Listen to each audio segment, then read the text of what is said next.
Hi everyone, and welcome back to the channel. I'm Surya. If you have ever found it confusing to choose between will, going to, or the present continuous to talk about the future, you're not alone. Today, we are tackling a common challenge that almost every English learner faces: how to talk about the future. So, why is this such a common challenge? Well, it's because English approaches the future in a unique way. The problem is that there are just so many choices for one idea.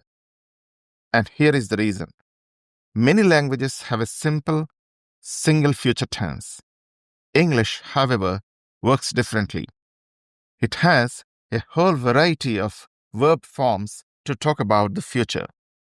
We use will, going to, the present continuous, and forms like will be plus ing. This means the biggest challenge isn't usually making the grammar, it's choosing the right form. But don't worry, we are going to make this easy by breaking it down. In this short video, we are going to focus only on how and when to use will. In another video, we will look at how the present continuous is used to talk about the future. By the end of this lesson, you'll be able to use will confidently and correctly. Let's get started. Now, to really understand this, we need to know a little secret about English grammar. This is the key that unlocks everything. Grammatically speaking, English doesn't have a single future tense. Instead, it uses a variety of structures to express future time, and the choice between them depends on aspect. We all know about tense. Tense answers the question, when? Did it happen in the past? Is it happening now? Or in the future? Simple. Aspect is a little different. It doesn't tell us when something happens, but rather how we look at the action in relation to time. It answers questions like, is the action finished? Is it still going on? Or is it just a simple, complete action, or simply a fact? This idea of aspect is what makes English verb tenses so rich, not just in the future, but also in the past and present. For example, think about the difference between I ate, which is in the simple past, I was eating, which is in the past continuous, showing an ongoing action, and I had eaten, which is in the past perfect, showing an action completed before another one.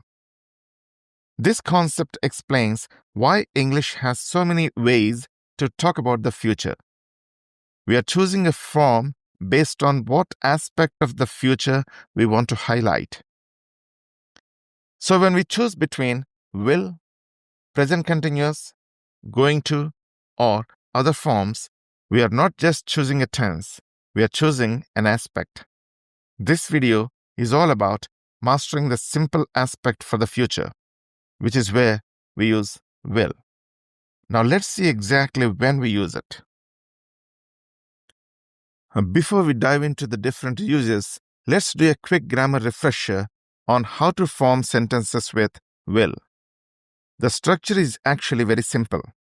For affirmative sentences, it's subject plus will plus base verb. For example, I'll call you, or she'll be here. For negative sentences, it's subject plus will not plus base verb. We almost always use the contraction won't. For example, I won't forget, or they will not come, though won't is much more common in speaking. For questions, we invert will plus subject plus base verb with a question mark. For example, will you help me? Or will it rain? Now, let's talk about how we actually say this. In spoken English, we use contractions all the time. I will becomes I'll. You will becomes you'll. She will becomes she'll. and so on. And remember, the negative is irregular. Will not becomes won't. Pause the video for a moment, read through the list of contractions, and say them out loud. This will help you get used to the natural spoken forms. Okay, now let's explore the 4 main situations we use will for. Alright, let's jump into our first and one of the most common uses of will, for instant decisions.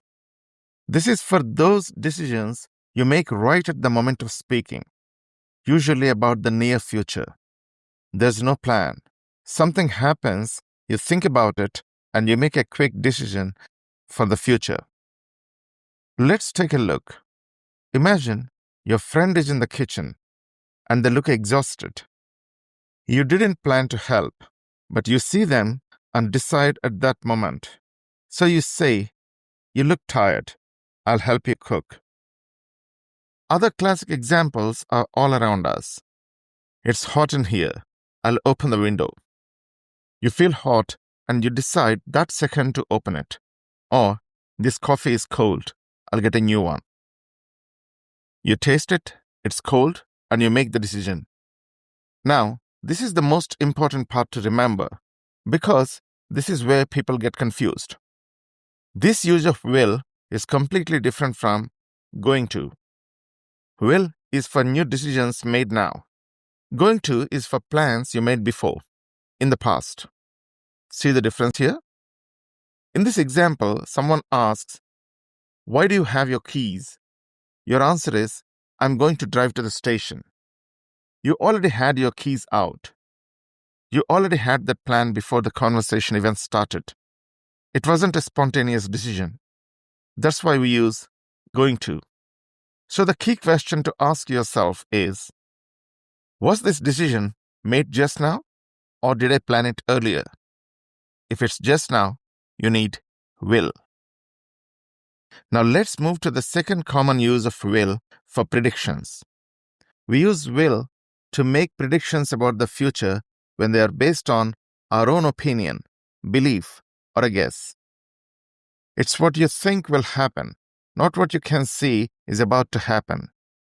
You will often hear it with phrases like, "I think," "I believe," or adverbs like probably or definitely. For example, maybe you see a very talented singer. You might say, "I think he'll become famous one day." This is your opinion or your belief about his future.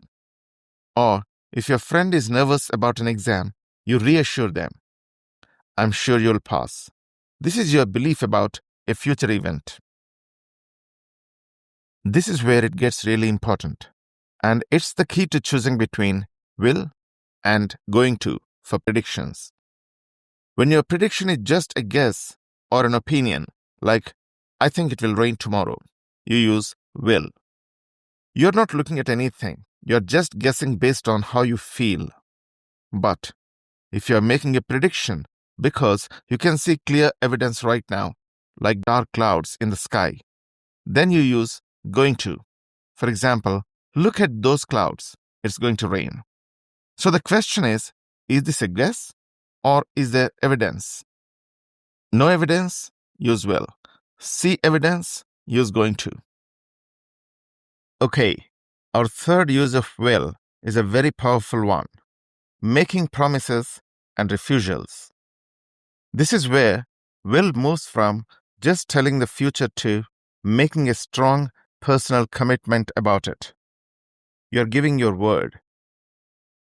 When you use will this way, you are not just predicting or deciding. You are promising that something will or won't happen. Imagine you are saying goodbye to a family member. To reassure them, you say, "I'll call you tonight, I promise." That word, promise, reinforces it. But even without it, "I'll call you," is a strong commitment. Or, if a friend tells you a secret, you assure them, "Don't worry, I won't tell anyone."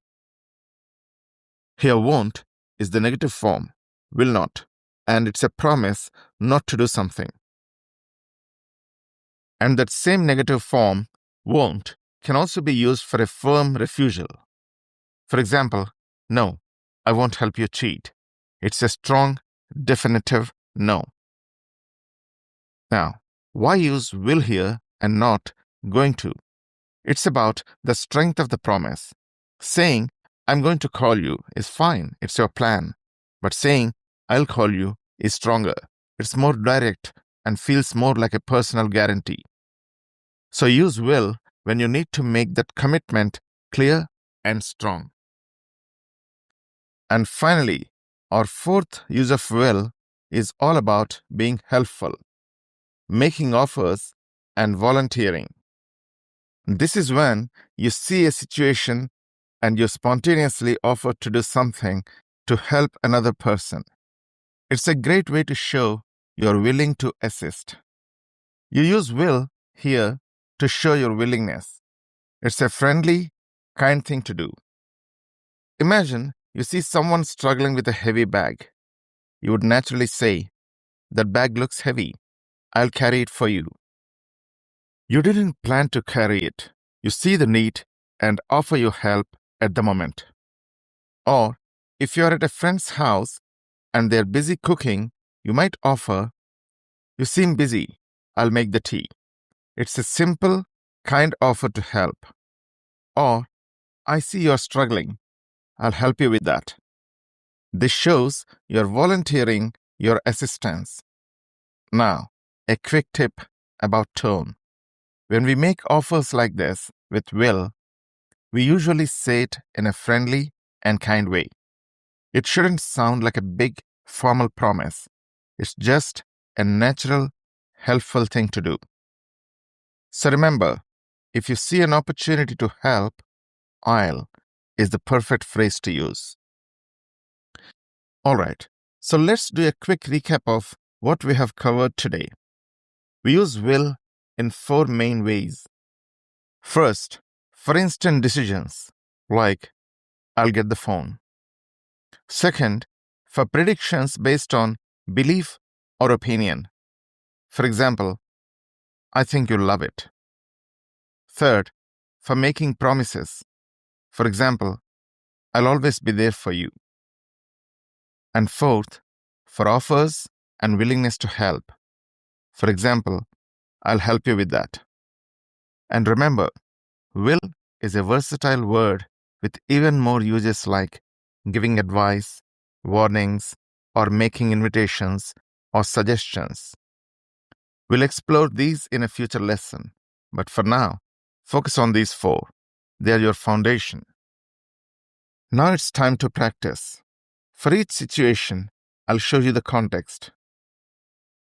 When the situation appears, pause the video and say a sentence using I'll or I won't. Then I'll reveal a possible answer. Let's try 4 situations together. Situation 1. You realize the lights are still on at night. What could you say? You might say, I'll switch off the lights, because that's an instant decision. Situation 2. Your brother says, our football team just signed a star player. What do you say? One answer could be, awesome. Our team will win the league this year. That's a prediction based on the new information. Situation 3. Your friend says, don't forget to call me. What's your promise? You could reply, don't worry, I'll call you tonight. And that's a strong promise.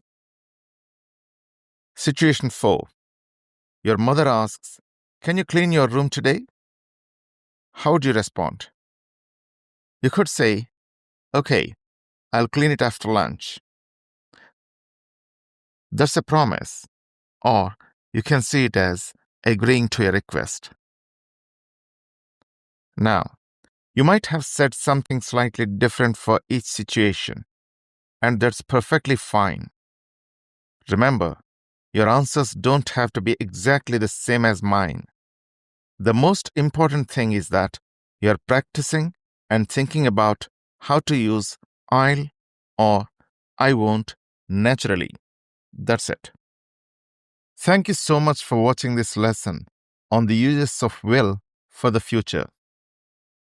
If you found it helpful, please do give the video a like and share it with any friends who are learning English, especially if they are preparing for exams like the IELTS or teaching qualifications like the Cambridge CELTA or Delta.